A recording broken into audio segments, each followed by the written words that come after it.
সকালে দেরি করে ওঠা মানেই সব কাজের দেরি হয়ে যাওয়া। আর কয়েকদিন থেকেই তো বৃষ্টি এরকম গুঁড়ি গুঁড়ি পড়ছেই থেমে থেমে। আর এই রকম বৃষ্টি পড়লে সকালে কার ঘুম থেকে উঠতে ইচ্ছে করে এত তাড়াতাড়ি বলেন তো? আসসালামু আলাইকুম। আজকে হচ্ছে সব শুটকির আইটেম রান্না করছি, ভর্তা, শুটকি এই ধরনের খাবারগুলোই আজকে রান্না করে নিব। তো শুটকিটা আমি অলরেডি বসিয়ে দিয়েছি, আর এখানে হচ্ছে কাঁঠাল বিচির ভর্তাটা করে নিব, তো এই জন্য ভেজে নিচ্ছি।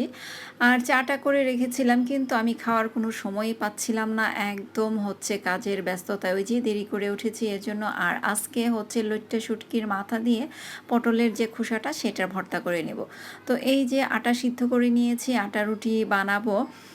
আমি ভেবেছিলাম হয়তো রুটি আছে, কিন্তু যেগুলো আছে সেগুলো সবার জন্য হবে না, এই জন্য আবার আটা সিদ্ধ করে তারপরে এই যে রুটি বানিয়ে নিচ্ছি। আর রুটি ছেঁকতে ছেঁকতে এদিকে বৃষ্টি পড়তেছে, তো আমি রান্না করতে করতে আবার বৃষ্টিও দেখি সুন্দর।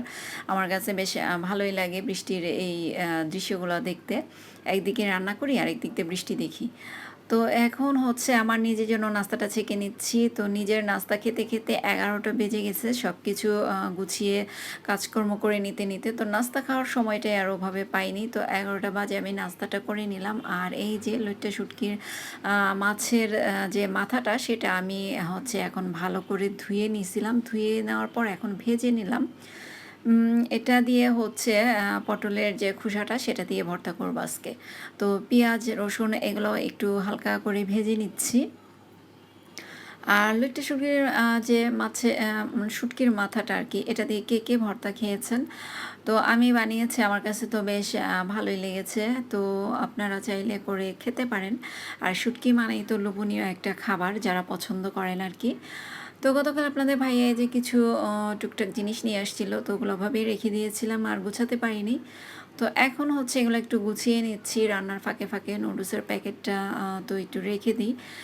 তো এর সাথে আবার একটা দেখি পেস্টও নিয়ে আসছি, অবশ্য পেস্ট শেষ হয়ে গিয়েছিল, তো পেস্টটাও রেখে দিলাম। আর এই যে পেঁয়াজ, এত দামের পেঁয়াজ, আসলে পেঁয়াজ ছাড়া কি চলে বলেন তো? আর পেঁয়াজটা আমার মনে হয় সবাই কম বেশি একটু বেশি খেতে পছন্দ করেন কিনা আমি জানি না, আমি একটু বেশিই খাই, পেঁয়াজটা আমার লাগে বেশি। তো অনেক দিন থেকে পেঁয়াজটা আমি অবশ্য কিনি না, আপনাদের ভাইয়াই কিনতেছে। তো কেমন দাম আমি অবশ্য এখন আর জানি না, তবে 100 টাকা তো হবেই। আর এই যে পেস্টের সাথে সুন্দর একটা ব্রাশ দিয়েছিল, তো ব্রাশটা অবশ্য আমার কাজে লাগবে, আমার ব্রাশটা একদম নষ্ট হয়ে গেছে। তো আমি হচ্ছে এখন এই যে কাঁঠাল বিচিগুলা ভাজা হয়ে গেছে, এখন ছিলার জন্য নিয়ে আসছিলাম। তো তাহামনি এগুলো দেখলে তো সে ছিলার জন্য অস্থির হয়ে যায়, সেটা ছিলতে খুব পছন্দ করে আবার।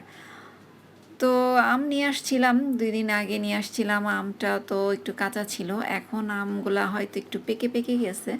তো যেগুলো পেকেছে সেগুলো হচ্ছে আমি একটু বেছে বেছে নিয়ে নিচ্ছি কাটার জন্য।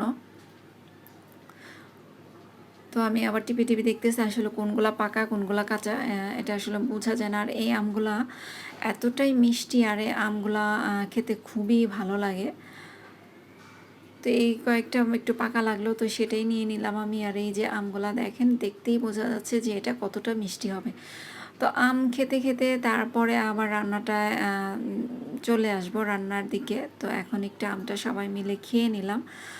তো এই যে পটলের যে খোসাটা সেটা হচ্ছে আমি এখন একটু তেলে ভেজে নিচ্ছি।